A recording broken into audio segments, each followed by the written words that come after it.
how old is this place? You got me. We're fine. That's why they built the fence there.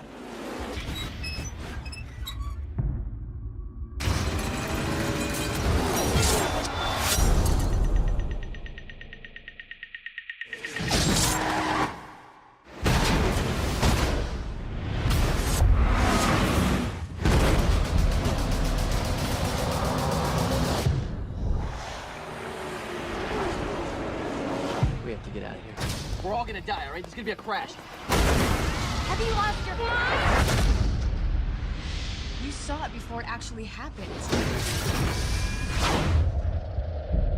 We're alive, and so are a lot of other people. I keep having these visions. I see how the next person was gonna die. What do you mean, the next person? Survivors in the accident. What if we weren't meant to survive?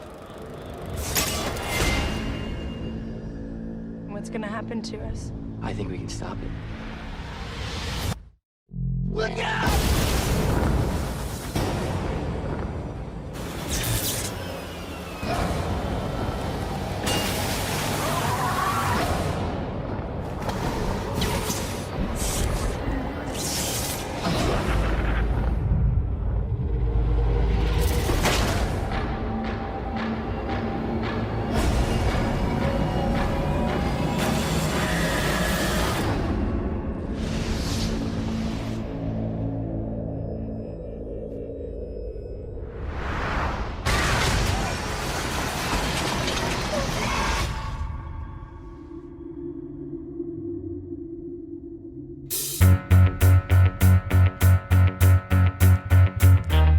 Every day I'm gonna be watching, and the same day I'm gonna be talking about a movie I've never ever seen.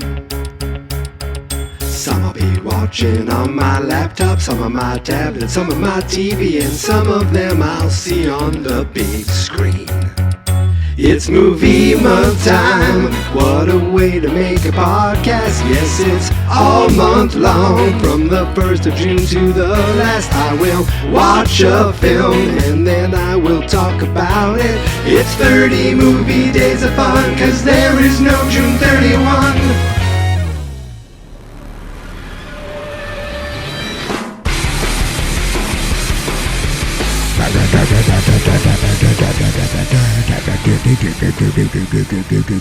Happy Monday, everybody. It is Monday, June 8th, which means it is the 8th day of movie month, which means for the 8th day in a row, I watched a movie I've never seen before, and I'm here podcasting about it to you and to you. And today, I revisited another series. Yes, yesterday I think was the first and only day that I watched a movie that was pretty much a standalone movie, not part of IP, not part of a franchise, not a sequel, not a requel, reboot, pre-boot, or anything like that. But that's done. That ship has sailed, and I'm not sure. I know a couple movies I have in the pipes that aren't in the pipes. Is that the right thing? In the pipe, is it singular? That aren't part of a franchise. Okay, I can think of one off the top of my head that I probably am going to be watching this week, but that isn't today either. You know, movie month was kind of originally conceived, to force myself to watch movies like newer movies, but also to catch up on series that I've wanted to see. Some series being classic movies, and some of them being, just cheesy horror series. And I don't know. I'm trying to think the classic series that I watched. I don't know. What movie series have I watched that I said, this is a classic series, and every one of them, I don't know. I was the first series that I really started watching with movie month was the X-Men movies to catch up. And then to finally, get kicking on the Marvel movies, and then the Fast and Furious movies, the Conjuring movies, the Insidious movies, the Mission Impossible movies. Those, okay, there you go. Those are the highest quality, I think, as far as the most in a series that I've seen, not being Marvel. And Marvel is varying degrees of quality.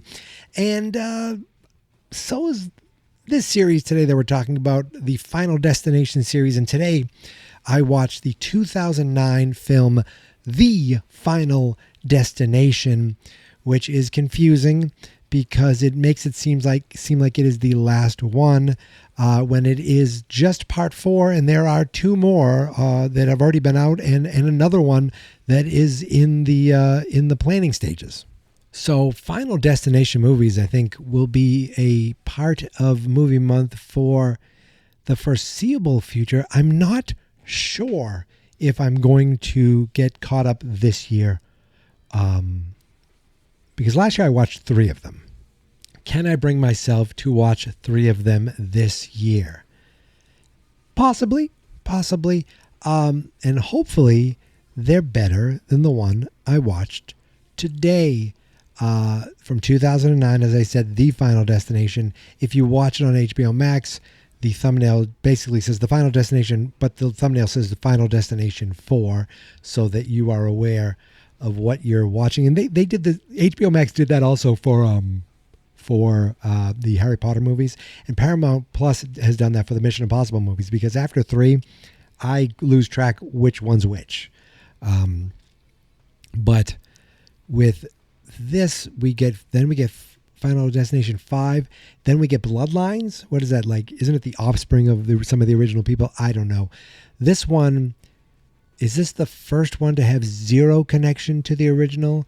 I feel like the first 2 are somewhat connected. The third one, didn't they kind of looked into it? Don't they just research things, and they referenced Flight 180, but they, like, there was no no carryover cast, including Tony Todd, and I think Tony Todd was in the third one. He was in the first 3. Anyway, these movies they're basically gore comedy. That's how I look at them. It's about gags, it's about setups, it's about like Rube Goldberg. Is it Goldberg? Rube Goldberg, I think is what it is. I if you look it up, Rube Goldberg, I believe. Rube Goldberg devices are like those overly complicated like machines or systems or processes to have a very basic thing be made. Basically, think about Pee-wee's Big Adventure, just to have fresh orange juice and toast. He goes through this whole contraption. That's a Rube Goldberg machine, I think is what it's called. And that's what these kind of remind me of. It's like this happens, then this happens, then this happens, but all of it predicates on this happening first. And you'll have to excuse me, I'm fighting yawns. It is about 10:15 as I am recording this. I started the movie late, but the good thing is, this is a short movie. I shouldn't say the good thing is. Well, the good thing is for this movie, this was a short movie, 82 minutes with credits, fairly short. Like there are television episodes that on streaming or on TV that are longer than this, but this is a feature length film, and it is part of the franchise, and yet the only connection is that there's a big giant like disaster that someone sees a vision and he saves a bunch of people, and then those people start dying. That's the formula, and there isn't a more formulaic movie series, I think, than this, because it's the same exact. We had a plane crash, then we had that great highway crash. That was the best. The roller coaster, I really thought the roller coaster was going to be better. And then we had this one. This one might have been the second best, even though now while I was watching it, I was texting my buddy and co-host Chris, saying like, it is fun. I go, it's basically a comedy, but the digital effects really kind of took me out of it. They weren't that great. And I realize now it might be because they were for 3D. This is a 3D movie, so they had to, like, to make the 3D work, the quality of the digital effects, based on the budget. It's not like they probably didn't have a giant budget. Make these movies small, and they will, they'll make money no matter what, it feels like. In fact, looking at all four of the movies on Box Office Mojo, in the U.S., the first one made 53, the second one made 46, the third one made 54, and this one made 66. And it made the most worldwide. Like, this is the biggest moneymaker. Now, it's 9 years after the original, so maybe you have to adjust for inflation. But thus far, this is the biggest moneymaker. And it says here that the budget was $40 million, so it definitely made money, with the international, I feel like. Because you have to remember, if they're making $66 million, well, 33 million of that is going to the theater, then 33 is going back to the studio. So they haven't made their money back on that. Plus, whatever the budget, I don't understand why movie budgets don't include the promotion price. It's almost like they don't want to include it. Maybe there's some sort of financial or tax or like some sort of like legal reason why they don't include budget. They don't include promotional budget into the budget of a movie. I guess. I don't know. This is how much it costs to make. This is how much it costs to promote are two different things, but you're still spending money, and the movie only makes, it doesn't make money based on what you promote or based on what, how much you spent on it. It only makes money based on how many people go. So I feel like I don't know. You should put, because it's like this movie needs to make $1 billion just to break even. I'm like, what? How does that happen? Because of how much money they spend on promotional stuff. I've kind of learned that since the podcasting years and internet years of looking up and reading more about movies. But I mean, I don't know how much money they promoted on this. It had to have made enough money. And then you think of, this is 2009, DVD rentals, DVD sales. This is still the DVD land. 2009 doesn't feel that long ago, but it is 17 years ago at this point, folks. And it's not like it's still part of the old world. And by that, I mean, yes, people have cell phones. They all have cell phones, but nobody has a smartphone yet. They're all like, they're right on the precipice of cell phones. There's texting, there's calling, there's some sort of games. People are looking at their phones, but it's not what it becomes. I wonder if the next, Final Destination will have the smartphones in it, and that kind of, I don't know if it'll play into the plot somehow. But this one we saw them all have phones, but again, just right at the edge of the smartphone boom. So really, the plot of this is they're in a NASCAR race for some reason. One of the guys just wants to see a crash. And guess what? There is a crash and everybody dies. But then, it was a vision. And one guy's like, we got to get out of here. And so a bunch of people do escape, but 52 people die. And yet they announce that there's going to be a memorial the next day at the racetrack. You feel like this is an active, investigation. Everyone stay away. Like 52 people are dead. There's massive like structural damage and casualties, and it's catastrophic. But let's have they announce it on the news. Like there's an official, like it must have been an hour afterwards. They were like, hey, we're going to have a memorial here tomorrow for everyone who survived. We haven't pulled the bodies out yet, so just don't look up. Just try not to look, and just focus on each other.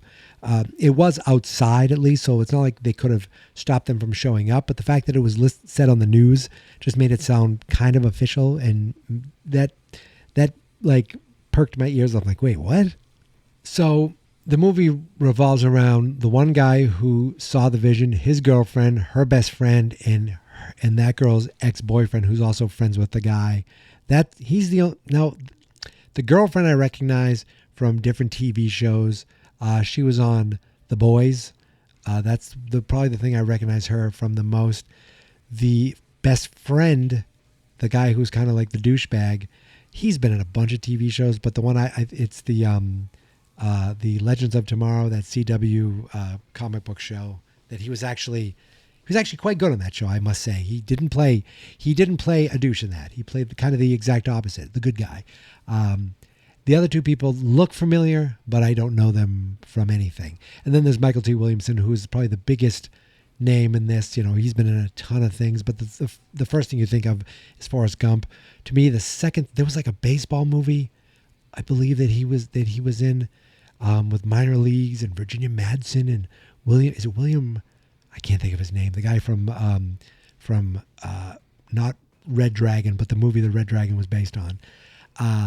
I could be completely wrong and it's not him, but I do remember him from Forrest Gump, and he was great on Justified too. And he's a security guard here who he probably has the most character like arc. We find out he's an alcoholic. We find out he actually killed his family, his kids and his wife in a car accident. We find out that he's battling the depression. He thinks he's going to die. Next, he's like, I'm ready to go. And then we see him try to kill himself to force the issue, but it's almost like the destiny will not allow him to kill himself. It'll come from when it's good and ready. So everyone survives. You know, there's a handful of people who survive, and I guess only the people who were supposed to die and didn't die are the ones that this is after. Because there was a couple who came up to the guys like, you told us about the accident. You saved our lives. Well, we don't see them again, so I don't know. I don't think that was the mother. There was a mother with a couple kids.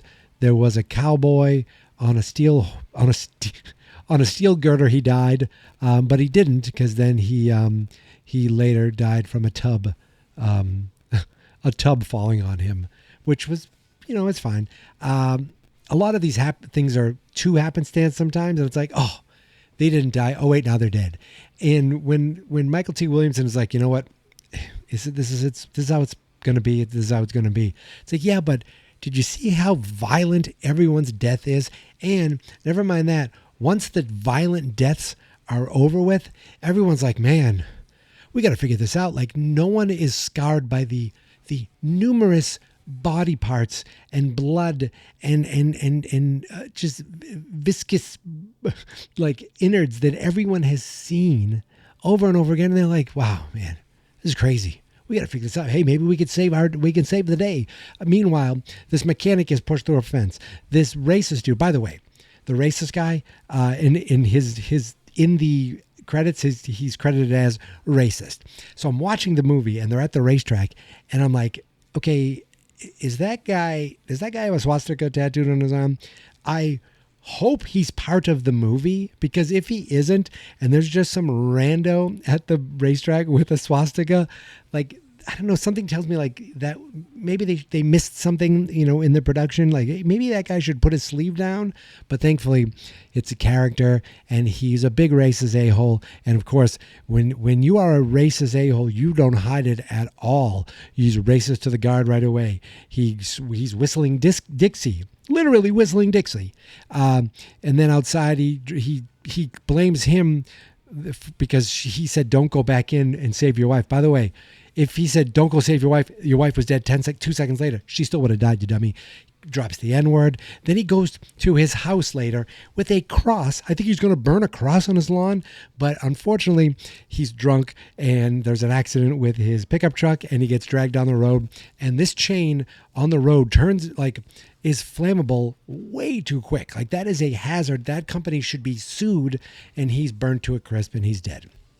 Then, you have the, I don't know the order exactly, but you have the mother with the 2 kids. She goes to the salon, and they have this complete setup with gel falling on the floor. The chair keep popping down, and that was getting me because they're clipping her nails, and I'm waiting for her to slip and the nail to go under her, the clip to go under her nail, and that was like, ooh, getting me.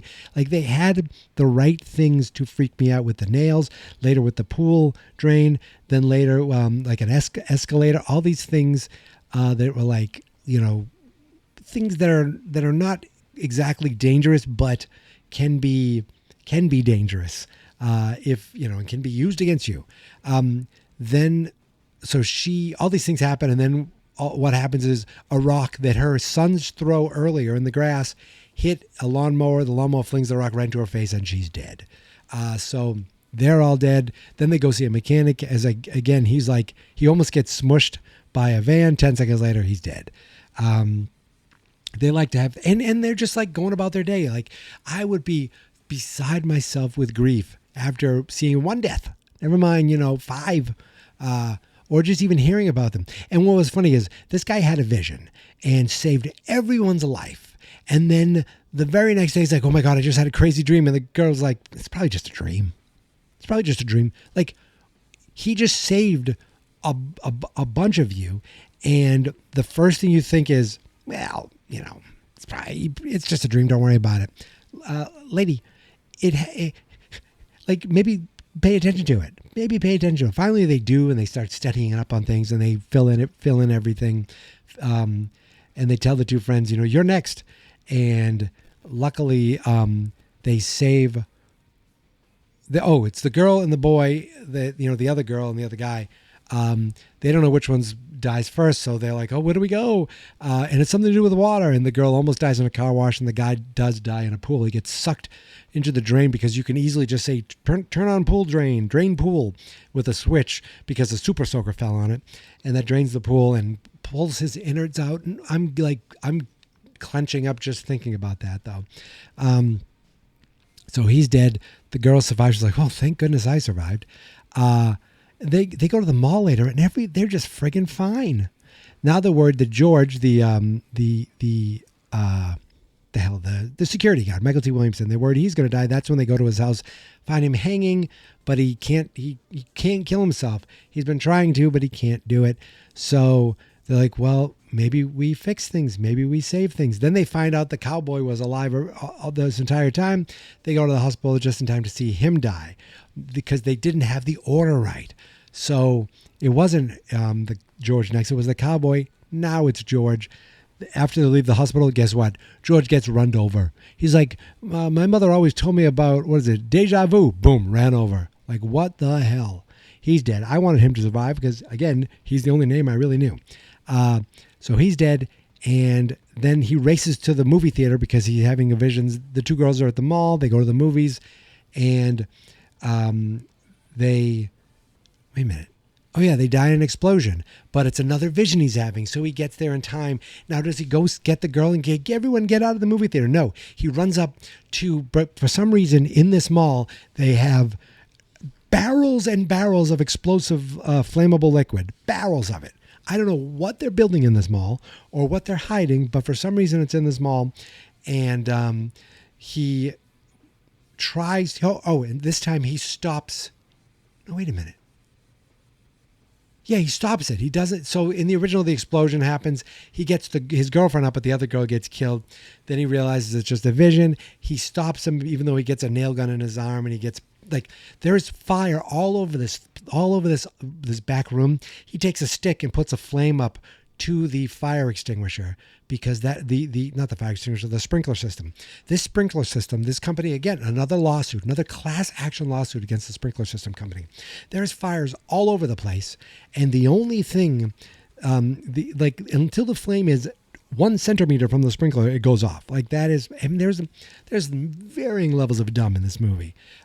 Thankfully, some of the gags are pretty good. Some of the kills are fun, and it's gory for gore's sake. And in the end, none of them survive because they go to a coffee shop, and they're like, "Hey, you're the guy who saved everyone in the mall," even though he didn't save that many people in the mall. Oh no, he did save everyone in the mall. I keep thinking of the original version where everyone's running out of the movie theater, and the manager's like, "Don't worry, everything's fine," even though people are already dead. And then he explodes in an explosion as well. And of course, that's all prevented thanks to our main dude taking a couple nails. And then they're in the coffee shop, and they're like, "Wait, I don't think it's over yet." And a truck comes in and kills them all as we cut to the credits, and that's the end of this movie. So everybody died except everybody who died is dead. So they won, death won. It's all over. And there's no reason for the fifth one to have anything to do with this one, because this one's felt so standalone-ish that it's over. But maybe they'll mention it. There was a car wreck. There was a racetrack. There was a roller coaster, and of course, Flight 180. I enjoy these movies to a degree, but it's not like, oh man, I need to see what happens next, because there's nothing. They're just standalone adventures. Even with the Conjuring movies, it's like, okay, it's a standalone adventure, but it's with the characters we know. Where this is like, there's no reason. I probably could have watched these out of order. It seems like maybe 4, 5, and 6 are that way. I don't know. Will I watch another one this year? Probably. Will I watch all 3? Probably not. But if I read correctly, is the next one coming out next year? So maybe if I watch one more this year, that I can set up next year, or unless it's coming out in 2027. Who knows? All I know is I think I already mentioned it already too. I don't know exactly, but the good thing is that I do have some movies in the hopper ready to go with at least 2 more Final Destination movies and a third one on the precipice. So I would say at least 3 more. At least 3 more of those. I will say that this movie didn't bug me as much as Scream, because this movie knows what it is. It's not trying to be extra. It's not trying to be clever. It is exactly what it is. And it's like, here you go. Watch some fun deaths. There you go. There's no mystery. There's nothing involved. Where Scream thinks it's more intellectual and better than it really actually is. The new Screams, I should say, thinks they're more, presents themselves as more than what they are. And, I'll keep watching those goddamn movies too. But that is it. I am done. I am all done. 8 movies, 8 days, 8 in a row, 8 in the books. But that means there are still 22 movies to go. And which one will be here tomorrow? Well, you're going to have to wait until then to find out. But until then, you can find me on all the socials at Geek Mentality, except TikTok, which is Geek Mentality Mike. Geek Mentality over on LinkedIn, too, if you want to go check that out. Find me on LinkedIn. I list every movie there. And we have Facebook page, Fans Not Experts, YouTube channel, Fans Not Experts. That's because, of course, the website where all these movies can be found is fansnotexperts.com. That is it. I am done. I will see you tomorrow, my friends. But until then, thank you for listening. Thank you for subscribing. And here is my theme song. This is my podcast. I made it. Geek Mentality's what I named it. And I think you should listen and subscribe, 'cause I'm kinda funny and awesome. I think that I'm worth your time, and I'm kinda handsome. My mom says, please listen and please subscribe. At least listen to this episode. Fans Not Experts.